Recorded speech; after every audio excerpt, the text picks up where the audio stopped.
அனைத்து அன்பு உள்ளங்களுக்கும் வணக்கம். இன்று நான் ஜெர்மனியில் சோலிங்கனுக்கு கிட்ட இருக்கிறேன். முதல் தடவையாக வந்திருக்கிறேன். எங்களுடைய உறவினர் வீட்டுக்கு தான் வந்திருக்கின்றேன்.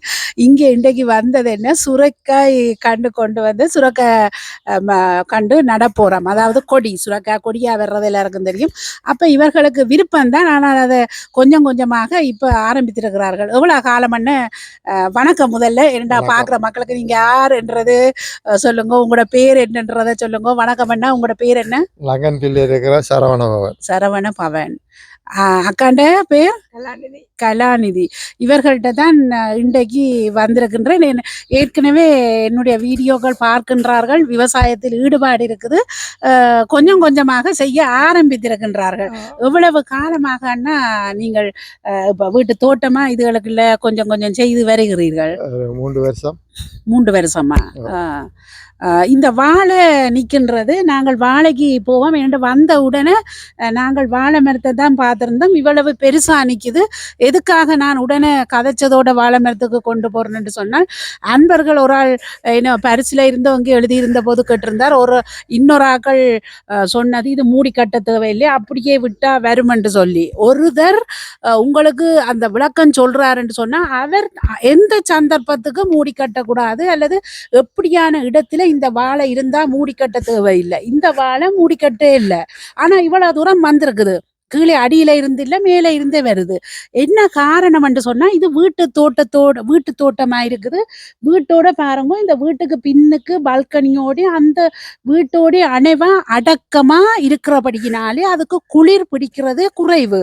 அந்த குளிர் தாக்கம் குறைவுன்றபடியினால இந்த பக்கம் வெயிலின்ற அளவு கூட, அப்ப அது வெக்க கூட வச்சிருக்கிறபடியினால குளிர் பெரிய அளவு தாக்கப்பட இல்லை.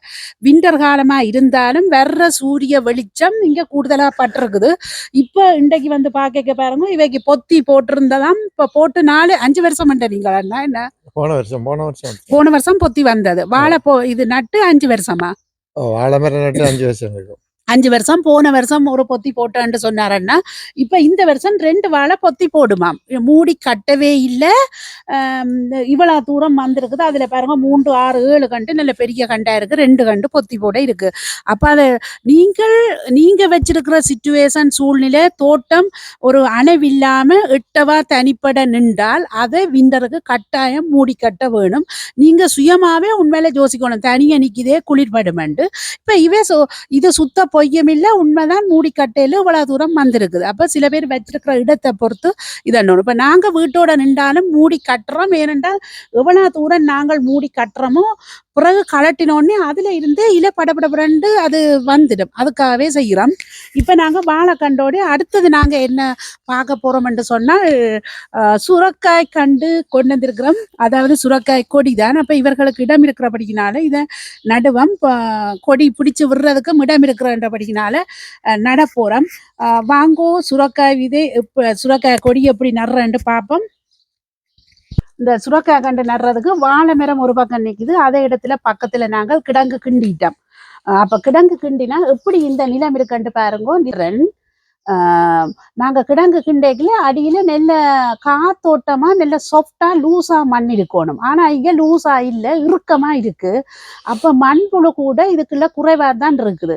இப்ப நாங்க ஆழ்பமா கிண்டிட்டோம். அப்ப நாங்க என்ன செய்ய போறோம்னு சொன்னால், இதுக்குள்ள இந்த பசலை மண்ணை வாங்கின மண்ணில நாங்கள் கொட்ட போறோம்.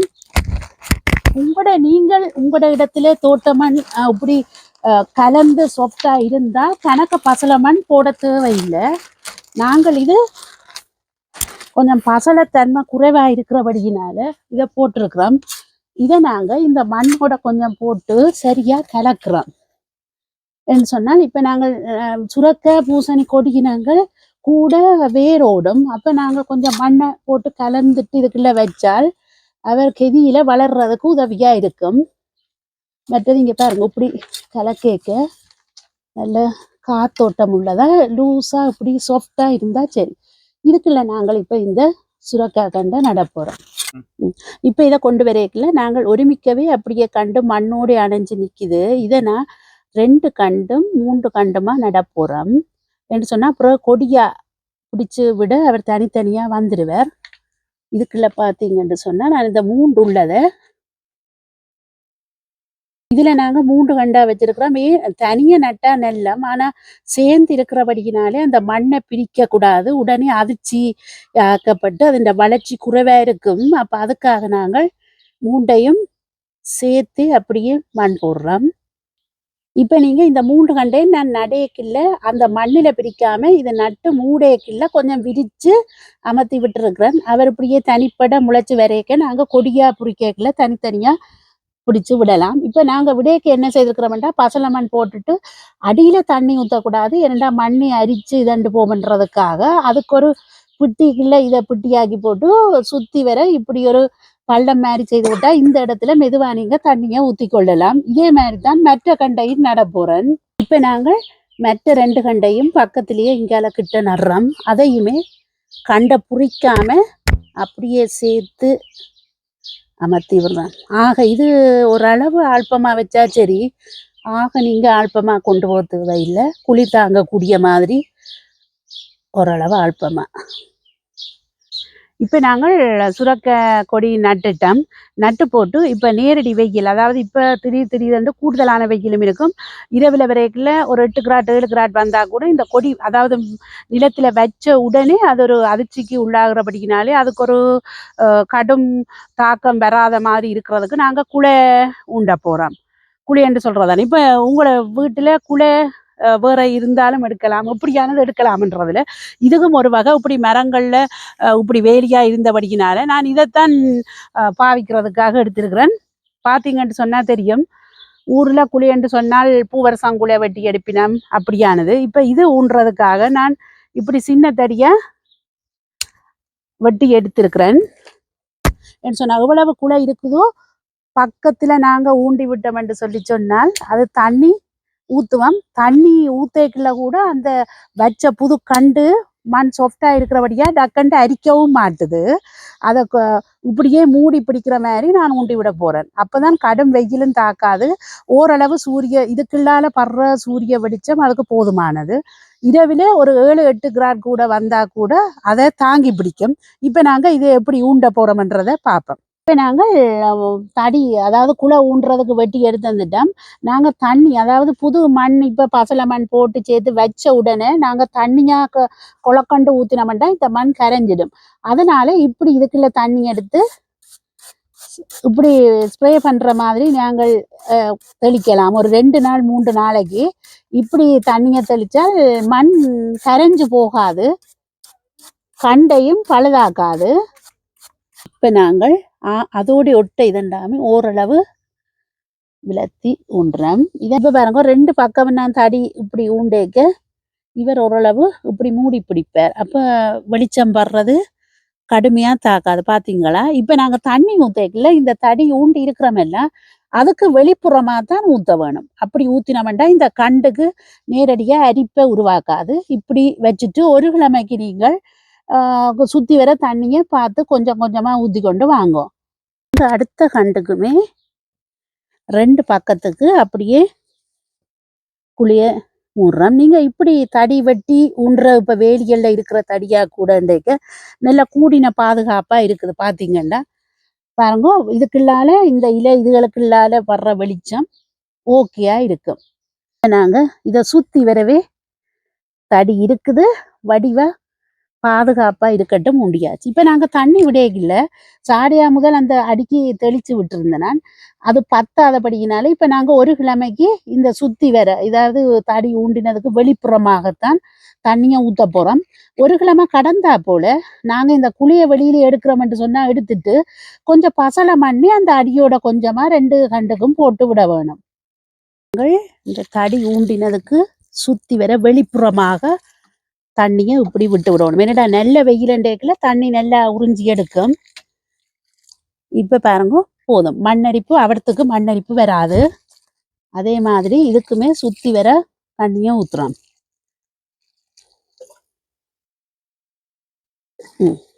இப்போ நாங்கள் சுரக்காய் கொடி நட்டு அந்த தடி குழியெல்லாம் ஊண்டி இருக்கிறோம். எவ்வளோ வடிவாக இருக்கேன் எங்களுக்கு நாங்களே ஊண்டி போட்டு எங்களுக்கு பார்க்கவே ஆசையாக கிடக்குது. என்னென்னு சொன்னால் ஒவ்வொரு விஷயமும் புதுசாக செய்யல. இங்கே வந்தபோது இது கிடைச்சிது. என்னுடைய வீட்டில் என்னென்னு சொன்னால் ஆப்பிள் மரம் நின்றது. அந்த ஆப்பிள் மரத்திலேயே குழியை வட்டி ஊண்டினேன். உங்களோட வீட்டில் எது வசதியோ அதை செய்யலாம். அண்ணா வீட்டை இந்த வேலியே அதால தான் இருந்தது. அப்போ வேலி கண்ட உடனே அதுலேயே ஐடியா வந்தது. சரி அதில் வட்டி ஊண்டுவோம்ட்டு அது தாராளமாக அது வடிவாகி இருக்குது. அதுவே ஒரு கண்டு மாதிரி இருக்குது. அந்த விஷயம் முடிஞ்சது. மற்றது மரவள்ளி தடி ஊண்டி இருக்கிறேன். மரவள்ளி தடின்னு எப்படி எடுத்தீங்க? என்ன மாதிரி அந்த விருப்பம் வந்தது? ஸ்ரீலங்கால இருந்து போன ஃப்ரெண்ட் ஒரு ஆள் கொடுத்து விட்டேன். அவர்கிட்ட மகன்கிட்ட அவர் கொண்டாந்து தந்தேன். வந்தது 3-4 மாதத்துக்கு முதல். அதுக்கு பிறகு வச்சு நட வந்திருக்கும் போது தெரியாது. ஆனா அதுல வேர் இருந்தது. அதால வருமென்ற நம்பிக்கையில நட்டு கிடக்கு வச்சிருக்கு. வெயில் கொஞ்ச நாள் பொறுத்திருந்து பார்க்க பார்ப்போம். என்னையும் ஒரு சிலர் கேட்டிருந்தார் மரவள்ளி நடலாமான்னு சொல்லி. ஆனா இன்னுமே நான் ட்ரை பண்ணல. இங்க அண்ணா விட்ட வந்த போதுதான் அண்ணா சொன்னார் ஃப்ரெண்டு கொண்டு வந்து தந்தார் நட்டு இருக்குதுன்னு சொல்லி. பொறுத்திருந்து பார்ப்போம். இன்னும் முளை வேற காண இல்லை. நாங்கள் பிறகு அது ஓரளவு இப்ப என்னன்னு சொல்றது, ஜெர்மனியில விவசாயம் வளர்ந்து கொண்டு எங்கள் தமிழ் மக்களிடையே வளர்ந்து கொண்டு பரவி கொண்டு வருது. அப்படி வரைக்குள்ள இந்த மரவள்ளியின் நெல் நிலைக்கு வந்து 600 ஆள் மூலம் நெல்லை உருவாக்கப்பட்டால் அதை உங்களுக்கு தெளிவாக சரியான முறையில உங்களுக்கு காணொலி மூலம் தருவேன். அதை விட்டு அண்ணா வீட்டு என்னன்னு சொன்னால் இந்த ரோஸ் நண்டது. இதை கண்ட உடனே தான் இது இந்த பூ பூத்திருந்த உடனே எனக்கு ஒரு அழகு ஆசை. நல்ல மனம் என்று சொல்லி இருந்தார். நல்ல வாசமா இருக்குண்டு. அந்த வேலிக்குள்ள இடையக்குள்ள நிக்கிறபடியினாலே அது காத்தோட்டம் இல்லாம இருந்தது. அப்ப உடனே என்ன செய்தோம், இവിടുത്തെ காத்தோட்டமாக்க வேணுமென்று உடனே வேலியை வெட்டி குறைச்சிட்டு அப்ப நான் என்ன சொன்னேன், இந்த ரோசாவை நீங்கள் இப்படியே பூத்து கொண்டு வந்தால் அதுல இருந்து வெட்டி எடுத்ததான் இது. அப்ப நாங்கள் இந்த பூத்து முடிஞ்ச உடனே இவ்வளத்துல வெட்டி விட வேணும். வெட்டி விட்டுட்டால் அப்பதான் கீழே உள்ளது நிறைய கட்டு வச்சு வரும். நீங்க ஒரு சிலர் தெரிஞ்சோ தெரியாமலோ எனக்கு என்னன்னு தெரியல, அது பூத்தோடனே அப்படியே விடுறீங்க. இது எப்ப பூத்து முடியுதோ உடனே அது முடிஞ்ச உடனே இந்த ஒரு கணு விட்டு 2வது கணு இடையில வெட்டி விடுங்க. உடனே கீழே நல்லா தளிச்சு வரும். அப்படி சொல்லித்தான் நான் இதுல இருந்த ரோஸ் ஆக மேல போகுதுன்னு சொல்லி நான் அதுக்குள்ள இதை பிடியுங்கன்னா இங்க பாருங்க வெட்டி எடுத்திருக்கிறேன். ஏன்னு சொன்னால் அவர்கள் அப்படியே விட்டு நீட்டி அப்படியே போயிருந்தபடியா வெட்டி எடுத்திருக்கிறேன். இதை நான் 2 கணு உள்ளதா வெட்டி உருவாக்குறதுக்கு முயற்சி செய்கிறேன். அண்ணா அதுல விட்டுருந்த தடியே இங்க பாருங்க அப்படியே போய்கொண்டே இருந்தது. இப்படி டபுளா நான் 2ஆக்கி வச்சிருக்கிறேன். அப்படியே கீழே இருந்து மேல போய்கொண்டே இருக்குதுன்னுட்டு தான் இதே நாங்க 2-3 வெட்டினோம்னு சொன்னால் சின்ன தடிகளா வரைக்க இப்படி மேலால முளைச்சு பூத்தோடனே நீங்க வெட்டி விட்டோடனே நிறைய பூக்கள் வரும். இது உங்களுக்கு உதவியா இருக்கும். இப்ப எல்லாரும் அப்படி என்று இல்லை, ஒரு சிலர் கூட கவனிக்கிறீங்க. ரோசா வெட்டுற காலத்தையும் நான் ஒரு சில வீடியோக்கள்ல போட்டிருக்கிறேன். இந்த முறை நான் வெட்டேகள்ல கூட அதையும் நான் நேரடியா காணொலியெல்லாம் காட்டுவேன். அடுத்து அதை விட்டு அண்ணாவே அதான் நினைச்சேன், விவசாயம் கொஞ்ச காலம்தான். அவர்கள் ஊர்ல உங்களுக்கு விவசாயம் செய்த அனுபவம் இல்ல. இப்பதான் வீடியோக்களே அண்ணா பார்த்து கொஞ்சம் ஆசை வந்திருக்குது. அது வைக்கிறமென்று தொடங்கி இருக்கிறார். அந்த ரீதியில பாருங்க, முயற்சி தான் அவர்கள் எப்படி அந்த மண்ணை எடுத்து மற்ற இந்த கத்தரிக்கண்டு வெள்ளை கத்தரிக்காய் என்று சொல்லி ஆசையா இருக்குன்னு சொல்லி அந்த கண்டு வாங்கி என்ன விலையண்ணா இந்த கத்தரிக்காய்? 1 ஈரோ. 1 ஈரோண்டா 1 ஈரோக்கு பரவாயில்லை, நல்ல பெரிய கண்டா நிற்கிது. இங்க பாருங்க இந்த வெள்ளை கத்தரிக்காய் என்றால் ஊரில் மட்டுவில் கத்தரிக்காய். மட்டுவில் அம்மன் கோயிலுக்கு போனால் இந்த கத்தரிக்காயத்தான் எல்லாரும் போறவ வாங்கி கொண்டு வருவினம். கோயிலுக்கு போனா கச்சான் வாங்குற மாதிரி மட்டுவில் அம்மனுக்கு போனா இந்த கத்தரி வாங்கி கொண்டு வர்றது. அப்படி ஊண்டி இருக்கிறார். மிளகண்டு ஊண்டி இருக்கிறார். எல்லாம் ஆசைக்கு கொஞ்சம் செய்ய வெளிக்கிட்டுட்டார். இனி தொடங்குவோம்னு சொல்லி இருக்கிறார். அப்பதான் சொன்னேன், இந்த வேலியெல்லாம் எடுத்து கொஞ்சம் கிளீனா அடுத்த முறை வரைக்கும் இன்னும் பெர்ஃபெக்டா கொஞ்சம் இருக்கும். இதுக்குள்ள போஞ்சி நிறைய போட்டிருக்கிறார் அண்ணா. ஏண்டா நிலம் இன்னும் பதப்படுத்தாதபடியினால இதுக்குள்ளே அப்படியே விரட்டுமெண்டு போஞ்சி போட்டிருக்கிறார். எல்லாம் முழி அரும்பி கொண்டு வருது. அதே மாதிரி தனிப்பட அங்கால மிளகண்டு, கத்தரி, தக்காளி, அதெல்லாம் வச்சிருக்கிறார். தக்காளி கண்டை பார்த்துருக்குறீங்க, சாடிக்க வச்சிருக்கார். இதுல பூரண வெயில், போதுமான வெயில் பிடிக்குது. தக்காளிக்கு கூடுதலா குளிரை விட போதுமான வெயில் தேவை. அதாலதான் எல்லாரும் கண்ணாடி கூட்டுக்குள்ள வைப்பினும் இங்கே அவர்களுக்கு போதிய வெப்ப கிடைக்குது. இப்படி நாங்க வரையக்குள்ள இந்த வர்ற குருத்து இந்த இடியல்ல வர்ற தளிர்களை முறிச்சிருக்கணும். இப்ப இது நாள் சென்று போச்சு. அப்ப இதை இனி முறிக்க கூடாது. இதுக்கு கீழே வர்ற சின்ன இந்த குருத்துகளை பார்த்தீங்கன்னு சொன்னால் இதுகளை நீங்க முறிச்சு விட்டு எடுத்தாதான் மேலே அது வளர்ந்து போயிட்டு நல்ல பிலமா வரும். மற்றது இந்த வர்ற காயல் இருக்குத்தானே இதுகள் நல்லா பெருக்கும். இப்ப நீங்க குருத்தண்டு சொன்னா விட்டீங்கன்னு சொன்னா இங்க வர்ற காயின்ற அளவு குறையும், பெருப்பமும் குறையும். இப்ப இப்படி வர்ற குருத்துகளை நீங்க கட் பண்ணி விடலாம். மற்றது அப்படி இன்னொரு கண்டு உருவாக்கணும்னு சொன்னா இதை நீங்க மெதுவா கட் பண்ணி எடுத்தால் அதை தண்ணிக்குள்ள வைக்கலாம். பாருங்க, இதை எடுத்துட்டேன். இதை தண்ணிக்குள்ள வச்சா இது முளைக்கும். மற்றது இந்த தக்காளியை நீங்க நடைக்குள்ள நல்லா இவ்வளவு ஆழ்பமா நடுறீங்களோ, சில பேர் என்னன்னா தக்காளி நட்டா சரியா நட்டு ஒரு இவ்வளவுதான் மண்ணுக்கு நடுவீங்க. நீங்க இவ்வளவு தூரம் நடப்பாருங்க, டபுளா ஆழ்பமா. எவ்வளவு தூரம் நாங்க மண்ணுக்கு வைக்கிறோமோ மண்ணுக்குள்ள இருக்கிற அவ்வளவுலயும் வேர் நிறைய வரும். மரத்துக்கு சத்து கிடைக்கிறதும் நிறைய வேர் விதைக்க சத்து அதுக்கள் மூலம் கூட கிடைக்குது. மற்றது மரமும் நல்ல பெலமா இருக்குது.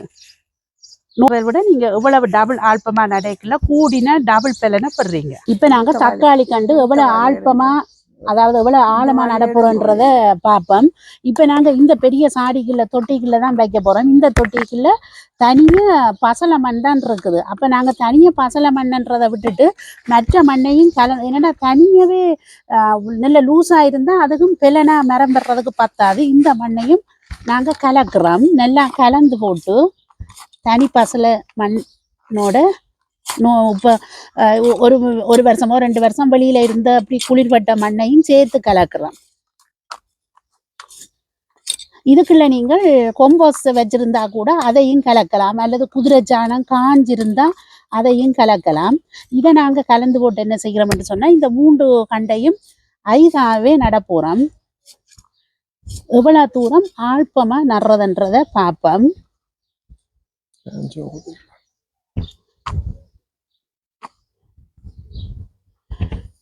பாருங்க, இந்த கை அளவுக்கு உள்ளுக்கு போடுற மாதிரி.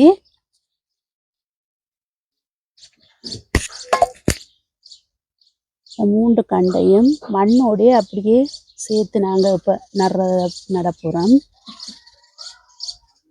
அந்த இதுகின்ற ஈரப்பிடிப்பு சேர்ந்த மண் எப்பவும் சேர்த்து நட்டால் டக்கண்டு மண்ணோட அவர் சேர்ந்து ஊண்டி பிடிப்பார். இங்க பாருங்க, இந்த கை அளவுக்கு ஃபுல்லா போற மாதிரி எடுத்துட்டு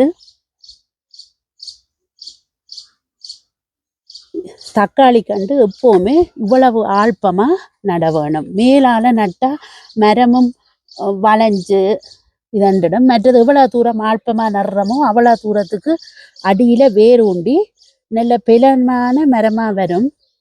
கெதியிலையும் அது வளர்ந்து நல்ல பலனை கொடுக்கும்.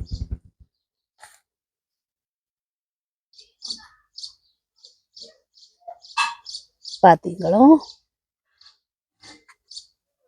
இப்படி நீங்க பெரிய தொட்டியல் இருந்தா, தோட்டத்துல இடம் இல்லை அல்லது தோட்டம் இன்னும் இருக்கிற மண் சீர் இல்லை, காஞ்ச இடம் என்றால் நீங்கள் இப்படி பெரிய தொட்டிலேயே வச்சுட்டு வெயில் அடிக்கிற நேரம் வெளியில வைக்கலாம். மற்ற நேரம் இன்னுமே கொஞ்சம் வளர்ந்து வர விட்டு, உதாரணத்துக்கு இவ்வளவுக்கு வளர்ந்துட்டுதுன்னு சொன்னா நீங்க மண்ணை இன்னும் கொஞ்சம் போட்டு பசலை மண்ணையும் மற்ற மண்ணையும் கலந்து போட்டு நிரப்பி விடலாம். நாங்க தண்ணி ஊத்தேக்க அடிக்குள்ளே ஆக நேரடியா விடாம கையை பிடிச்சு கூட இப்படி சுத்தி வர விட்டோம்னு சொன்னா அடியில கொஞ்சம் ஊறி பிடிக்க வேணும். ஏன்னு சொன்னா ஆழ்பமா விட்டுருக்குறோம் தானே, இதால எடுத்து நீங்க விடலாம். தொட்டியில வச்சபடினாலே ஒன்றில் நிழலுக்குள்ள தூக்கி வைக்கலாம், அல்லது நாங்கள் குலை கூட ஊண்டி இப்படி விட்டுட்டு வெயிலுக்குள்ள நீங்க வச்சு விடலாம். கொஞ்சம் மறைப்பா இருக்கிற மாதிரி குழிய ஊண்டி விட்டால் தொட்டிக்குள்ளேண்டேக்குள்ள கூட அதை மறைப்பையும் கொடுக்கும். இப்போ இவ்வளோ நேரமும் நாங்கள் வந்து வாழையை பற்றி விளங்கப்படுத்தியிருந்தோம். மேர் மூடி கட்டலாம், மேர் மூடி கட்டக்கூடாது, என்ன பலன் அதாலே என்று சொல்லியும், மற்றது சுரக்காய் கொடி கொண்டு வந்து நட்டுருக்கிறோம், எப்படி இந்த முறையில் இப்படி பாதுகாக்கிறது என்றெல்லாம் சொல்லியிருந்தோம். அதை விட தக்காளி நடுறதையும் விளங்கப்படுத்தி அதையும் காட்டியிருந்தோம். உங்களுக்கு இது பிரயோசனமாக இருக்கும் என்று நான் நம்புகின்றேன். ஏனென்றால் நிறைய பேருக்கு தெரியும், ஆனால் தெரியாதவர்களும் இருக்கிறார்கள். அந்த தெரியாதவர்களுக்கு கூட போய் சேரேக்கிலே அது கூடவே இந்த காணொலியை பார்த்து அவர்கள் செய்ய ஆர்வம் தூண்டுறதும் அவர்களை தூண்டுவிக்கிறதும், அதை தொடர்ந்து அவர்கள் இன்னும் ஒன்றை வச்சதை கண்டுட்டு அடுத்த முறை வரையக்கில்ல இதை டபுள் ஆக்கி அப்படி பெருப்பிச்சு அதை நீட்டாக வச்சு இப்படி செய்யணுமென்ற ஒரு ஆசையை தூண்டுறது, அதுதான் உண்மையில மிக மிக முக்கியம். அப்படி ஒரு உணர்வு அக்காவுக்கும் அண்ணாக்கும் வந்திருக்கும்னு நினைக்கிறேன். எப்படி இருக்குன்னா இன்றைக்கு வந்து தான் பெரிய தோட்டம் செய்த மாதிரி ஒரு ஆர்வமா இருக்குது. பாத்தீங்களா, இதை நீங்கள் வீட்டிலே, அதாவது இப்ப பிள்ளைகள் வளர்ந்து வெளியில போயிடுவார்கள், நீங்கள் நாங்கள் எல்லாம் இப்ப தனியாக வீட்டை இருக்கும் போது சாப்பிட்ட உடனே சோஃபாவில செட்டியில குந்திரில இருக்கிறத விட்டுட்டு நீங்க இப்படி வெளியில வந்து சூரிய ஒளி பிடிக்க இருக்கல பாருங்க எத்தனை பலன். உங்களை அறியாமலே தோட்டம் செய்கிறீங்கள், ஆர்கானிக் முறையில செய்கிற பயிரை நீங்கள் செய்து எடுத்து சாப்பிடக்கு எவ்வளவு ஒரு சந்தோஷம். அதை விட சூரிய வெளிச்சம் கிடைக்குது, ஒரு உடற்பயிற்சியா போகிறது, உடலுக்கு நல்ல. மற்றது உங்களுக்கு இந்த வெளிச்சம் இதண்டைக்க விட்டமின் டி உடம்புக்கு காசு கொடுக்காம கிடைக்குது, நல்ல சுத்தமான காத்து. மற்றது இப்படி இவ்வளவெல்லாம் கிடைக்கல உங்களுக்கு மனதுக்குள்ள இருக்கிற ஒரு பாரம், மற்றது ஒரு கவலையல் வெளியில போயிடும். இதுக்குள்ள வந்து செய்யல உண்மையிலேயே ஒரு விவசாயி. நான் பல விவசாயியோட சந்திச்ச போது எனக்கு மற்றவர்கள் வேலைக்கு ஓடுறவர்களை விட விவசாயிகளோட மனம் விட்டு கதை கேட்கல அவர்கள் உள்ள சந்தோஷமும் மற்ற அந்த அன்பையும் நிறைய கண்டுகொண்டேன். இது சும்மா 8 பார்த்தா புரியாது, நீங்க கிட்ட போய் அவர்களோடு பழகி கதைச்சு பாருங்கோ, அதுல எவ்வளவு ஒரு நிறைவு ஒரு சந்தோஷம் இருக்கு. உண்மையில இப்படி வந்து போய் பழகி தண்டும் போது உங்களுக்கு இருக்கிற வருத்தமே பாருங்க, இவ்வளவு நேரம் நின்றதுக்கு உங்களுக்கு இருக்கிற வருத்தம் தெரியாம இருந்திருக்கும். அதுதான் சந்தோஷமா இருக்கும். உண்மையில நீங்க மக்கள் இப்ப தமிழ் மக்கள் எங்க பரவி இருந்தாலும் இப்ப இவர்கள் உறவினர்களா இருந்தாலும் நான் அறிந்து அடிக்க ஒன்று ரெண்டு தடவை சொல்லியிருந்தேன், நான் வர்றேன் என்று சொல்லி. அப்பதான் நீங்க தோட்டம் செய்கிறீங்களா என்ன மாதிரி என்று கொண்டு அவர்களை தூண்டுவிக்கிறது தான் என்னுடைய நோக்கம். மற்றது நோய் நொடியின்றி வீட்டை விட்டு வெளியில வந்து சுவாத்தியமா இருக்கணும்ன்றதான் நோக்கம். அப்படி உங்களுக்கு கிட்ட ஆறார் எல்லாரும் இருக்கிறார்களோ ஒன்று கூடுங்கோ, ஒன்று சேர்ந்து இப்படி வெளியில போங்கோ, அல்லது ஒன்று சேர்ந்து விவசாயம் சம்பந்தப்பட்ட நல்ல விஷயங்களை பகிர்ந்து கதையுங்க என்று சொல்லத்தான் விரும்பினேன். இப்ப அக்கா அண்ணா வேண்ட மனம் இன்றைக்கு எப்படி இருக்குதுன்றத ஒவ்வொரு தடவை கேட்க போறோம். அக்கா, உங்களுக்கு இன்றைக்கு நாங்க வந்த முதல் தடவையா உறவினர்களா இருந்தாலும் முதல் தடவையா கண்டிருக்கிறீங்க, அதுவும் விவசாயத்தோட சேர்ந்து அந்த இது பெரிய சந்தோஷம். எங்கேயோ நிக்கிற மாதிரி இருக்கு உங்களை கண்டு. தோட்டம் செய்தது எங்களுக்கு வடிவா தெரியாது, தோட்டம் செய்ய அதை காட்டி தந்தது மற்ற ஏதோ ஒரு உலகத்துல நிக்கிற மாதிரி இருக்கு, ஆனந்த மாதிரி இருக்கு இருந்தது. உண்மைதான் அண்ணா, உங்களுக்கு எப்படி இருக்குது? எங்களுக்கு முன் அனுபவமே கிடையாது தோட்டத்துல, சும்மா வாழையும் இதுகளும் தான் வச்சு கொண்டு இருந்தாங்க. இன்றுதான் எல்லாத்தையும் பார்த்து அனுபவிக்கக்கூடிய மாதிரி இருந்தது. எல்லாத்தையும் காட்டி தந்திருக்கிறா, எப்படி எப்படி வைக்க வேணும் கொள்ள வேணும் என்று மிக சந்தோஷமா இருக்கிறது. இப்படி பார்க்கும்போது உங்களுக்கு அடுத்த வருடம் இன்னும் எவ்வளவு சிறப்பா வைக்கணும், என்ன வைக்கணும் தோணிச்சது. காலங்கள் தான் காலநிலையில் தான் அறியும். அக்காட்ட கேட்டு எல்லாத்தையும் வரைஞ்சிருக்கிறேன். அக்கா வேற வீடியோக்கள்லயும் பார்த்துருக்கிறேன். அதெல்லாம் பார்த்து தான் எல்லாத்தையும் செய்யணும்னு ஆசை இப்பதான் வருது. இப்ப கொஞ்சம் தனிமையில இருக்கிறபடியா எல்லாத்தையும் செய்யக்கூடிய மாதிரி இருக்குது. இல்ல நேரமும் கிடைக்குது. மற்றது ஒரு வழிகாட்டியா ஒரு ஒன்று பார்க்கக்கூடிய சொன்னா நீங்க எல்லாமே முயற்சி செய்யலாம். எடுத்த உடனே சில புது புது விஷயங்கள், அதாவது எங்கட இலங்கை நாட்டோ ஆசிய நாட்டு வெக்க நாட்டுல வர்ற பொருட்கள் உடனடியாக எடுத்தோடனே பராமரிச்சு கற்றுக்கொள்றது கஷ்டமா இருக்கும். அது காலப்போக்கில் நீங்க பார்த்து பார்த்து செய்யுங்க. முதலாவது தடவை ஒரு மரக்கறி ஒரு கொடியோ வைக்கிறீங்கன்னு சொன்னா அது கொடி காய் வெராட்டி கூட கவலைப்பட வேண்டாம். அதுல உள்ள நான் விளக்கமா சொல்லி இருக்கிறேன், சில கொடிகள் நீங்கள் இலை ஜூஸ் பண்ணலாம், இலை பாவிக்கலாம். அப்ப அந்த நேரத்துல அந்த வர்ற கொடியில உள்ள இலைய நீங்க பூரணமாக பாவிக்கலாம். அந்த அதாவது கூட கொடியண்ட பூசணியோ சுக்கினி பாவிப்பது குறைவு, ஆனால் சுக்கினி இலையும் பாவிக்கலாம். மக்களுக்கு தெரியும், தாராளமாக இருக்கிறபடினாலே அவர்களுக்கு அது அருமை தெரியல, தேவைப்படவும் இல்லை.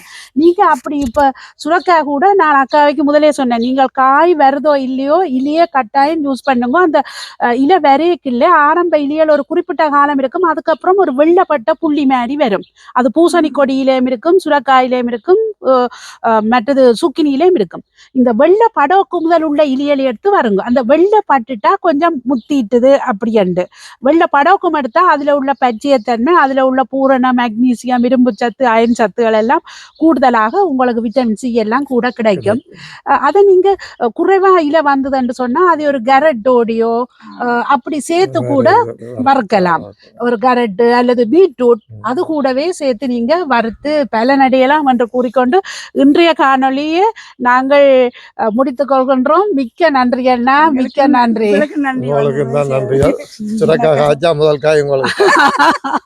நன்றி, மிக்க நன்றி.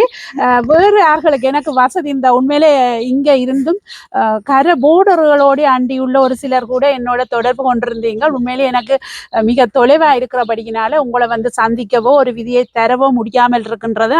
இந்த காணொலியை முடிச்சு கொண்டு தொடர்ந்தும் அடுத்தடுத்த வீடியோக்களில் ஒவ்வொரு பிரயோசனமாக ஒவ்வொரு காணொலி போட்டு கொண்டிருப்பேன். தொடர்ந்து பாருங்கள். மிக்க நன்றி, மிக்க நன்றி.